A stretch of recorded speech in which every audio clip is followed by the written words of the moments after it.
Students, आज हम एक सवाल और देखते हैं। इसके पहले हम क्वथनांक के बारे में पढ़ चुके हैं, क्वथनांक का क्रम हम पढ़ चुके हैं। यहाँ एक सवाल क्वेश्चन दिया है कि निम्नलिखित यौगिकों को उनके क्वथनांक के बढ़ते क्रम में व्यवस्थित कीजिए। ये हमें 4 कंपाउंड दिए हैं। तो जैसे हमने कंपाउंड देखा, ये चारों लिख लिया और लिखने के साथ तुरंत हमने पहचाना ये हमें क्या दिख रहा है, एल्डिहाइड। ये क्या दिख रहा है, एल्कोहल। ये क्या दिख रहा है, ईथर। और ये क्या दिख रहा है, हाइड्रोकार्बन।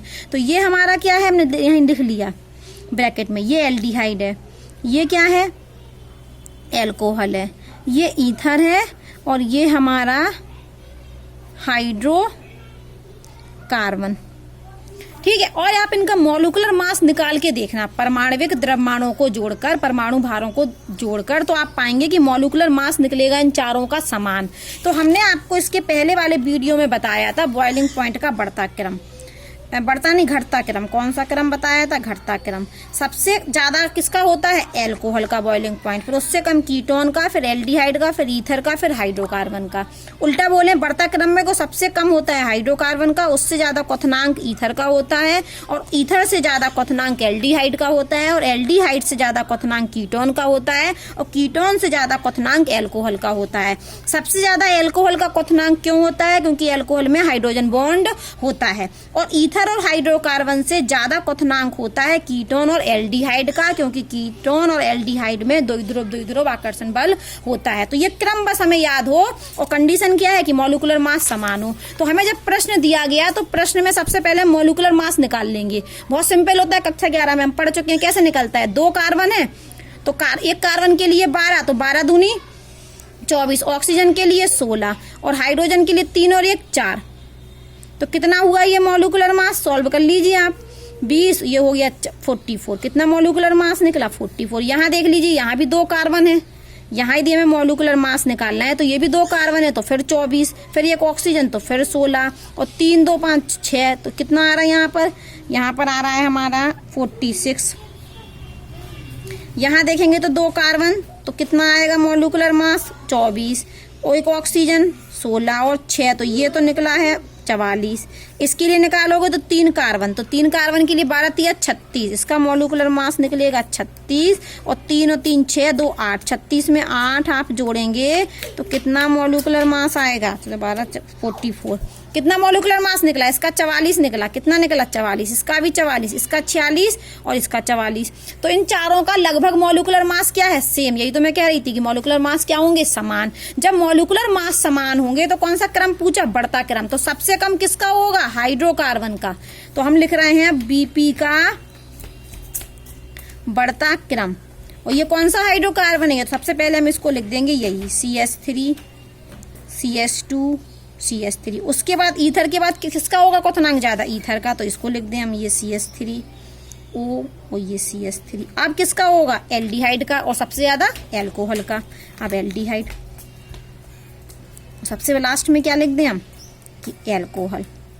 बस हमें ये क्रम याद हो, क्या क्रम याद हो, कि हाइड्रोकार्बन का सबसे कम, फिर उससे ज्यादा ईथर का, फिर उससे ज्यादा एल्डिहाइड का, क्या ज्यादा, क्वथनांक को, सबसे ज्यादा एल्कोहल का। ये क्रम याद हो बस हमें, बस। तो हम सवाल कर लेंगे। ये एग्जाम्पल उसके पहले वाले वीडियो में हम करा चुके हैं, और आज हमने ये प्रश्न भी करा दिया है। अब हम पढ़ते हैं, भौतिक गुण चल रहे हैं, एल्डिहाइड और कीटोन के भौतिक गुण पढ़ा रहे थे हम। तो सॉल्युबिलिटी और देख लीजिए आप। सॉल्युबिलिटी मतलब विलेयता, घुलनशीलता, ठीक है, विलेयता। तो जो लोअर एल्डिहाइड होते हैं, लोअर एल्डिहाइड का मतलब है निम्नतम।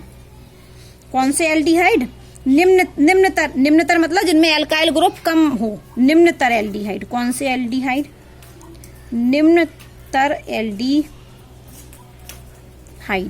तो जो निम्नतर एल्डिहाइड और कीटोन होते हैं वो जल में घुलनशील होते हैं। जल में क्या होते हैं, विलेय होते हैं। क्या बोला हमने, कि निम्नतर एल्डिहाइड और कीटोन जल में विलेय होते हैं। कौन कौन से जैसे CH3 CHO HCHO। देखो इस एल्डिहाइड में एक भी मिथाइल ग्रुप नहीं है, यहाँ केवल एक ही मिथाइल ग्रुप है। ये कीटोन, ये क्या होते हैं, सॉल्युएबल होते हैं, सॉल्युएबल इन वाटर। ये तीनों ही क्या है, निम्नतर एल्डिहाइड है, लोएस्ट एल्डिहाइड है, लोअर। लोअर मतलब समझ रहे हो, इनका आणविक द्रव्यमान क्या है, कम। मान लो हम एक एल्डिहाइड ले लें, अभी तो हमने ये लिखा CH3CHO, अब हम लिख दें यहाँ पर CH3 CH2 CH2 CH2 फिर CH2 फिर CH2 फिर CH2 फिर CH2 और फिर CHO। और एक हमने लिखा, ये तो अलग बात हमने पढ़ा दी कि ये वाले क्या होते हैं, ये वाले एल्डिहाइड और कीटोन वाटर में सॉल्युबल होते हैं। अब हमने ये बहुत बड़ा सा एल्डिहाइड ले लिया, ये लोअर नहीं है, ये कैसा है, हाइयर एल्डिहाइड। ये कैसा एल्डिहाइड है, हाइयर एल्डिहाइड जिसमें अल्काइल चेन क्या है, बहुत ज्यादा है। और एक हमने ये लिखा तो ये कैसा एल्डिहाइड है, लोअर एल्डिहाइड। तो लोअर एल्डिहाइड तो वाटर में सॉल्युबल होते हैं, लेकिन हाइयर एल्डिहाइड वाटर में सॉल्युबल नहीं होते। ऐसा ही कीटोन में होता है कि लोअर कीटोन तो वाटर में सॉल्युबल होते हैं, लेकिन हाइयर कीटोन वाटर में सॉल्युबल नहीं होते। अब सुनो क्या होता है, ये जो एल्काइल ग्रुप होता है, आप जानते होगे ना, ये R ग्रुप जो होता है, ये होता है हाइड्रोफोबिक पार्ट। कौन सा पार्ट, हाइड्रोफोबिक पार्ट। ये R ग्रुप, जो इसमें एक R ग्रुप क्या है, छोटा सा है, इसमें R ग्रुप क्या है, यहाँ देखो R ग्रुप इतना सा है इसमें, और इसमें R ग्रुप क्या है, बहुत बड़ा दिख रहा है ठीक है, इसमें ये देखिए R ग्रुप बहुत बड़ा है और इसमें R ग्रुप जरा सा R ग्रुप है। तो R ग्रुप कैसा होता है, हाइड्रोफोबिक होता है। हाइड्रोफोबिक मतलब जल से घृणा करने वाला, जल से घृणा करने वाला। तो जिसमें इतना बड़ा R ग्रुप जुड़ा है, एल्काइल ग्रुप जुड़ा है, और ये कैसा ग्रुप है, जल से घृणा करने वाला, तो ये जल में घुलेगा नहीं। इसलिए हाइयर एल्डिहाइड और कीटोन जल में विलय नहीं होते हैं। सिर्फ कौन विलय होता है, लोअर एल्डिहाइड और कीटोन जल में विलय होते हैं। और जल में विलय का मतलब समझ रहे हैं, ये लोअर जो एल्डिहाइड और कीटोन होते हैं वो जल में विलय होते हैं लोअर एल्डिहाइड और कीटोन जल में विलय होते हैं, अर्थात लोअर एल्डिहाइड और कीटोन जल के साथ हाइड्रोजन बंध बना लेते हैं। ध्यान रखिए, एल्डिहाइड का एक अणु दूसरे अणु के साथ तो हाइड्रोजन बॉन्ड नहीं बनाता है। एल्डिहाइड का एक अणु दूसरे एल्डिहाइड के अणु के साथ हाइड्रोजन बॉन्ड नहीं बनाता। इसी प्रकार से कीटोन का एक अणु दूसरे कीटोन के अणु के साथ हाइड्रोजन बॉन्ड नहीं बनाता। लेकिन लोअर एल्डिहाइड और कीटोन हाइड्रोजन के साथ बना लेते हैं। किसके साथ बॉन्ड बना लेते हैं, हाइड्रोजन के साथ बॉन्ड बना लेते हैं। देखिए कैसे, हम यहाँ एक ले लेते हैं, ये लिया हमने CH3CHO, क्या लिया, CH3CHO, तो ऐसे लिख दिया हमने, ये सिंगल बॉन्ड और ये CHO, ये कार्बन और ये डबल बॉन्ड और ये हाइड्रोजन। एक और ले लेते हैं हम वाटर, ये ले लिया हमने वाटर, H2O, ये क्या ले लिया, H2O, और ये क्या ले लिया, CH3CHO। कहाँ क्या होगा, आप जानते हैं, O पर माइनस चार्ज और कार्बन पर पॉजिटिव चार्ज, इस O पर माइनस चार्ज और इस हाइड्रोजन पर पॉजिटिव चार्ज। तो ये हाइड्रोजन इस ऑक्सीजन से जुड़ जाता है, ये हाइड्रोजन इस ऑक्सीजन से, ये क्या बना लेता है, हाइड्रोजन बॉन्ड।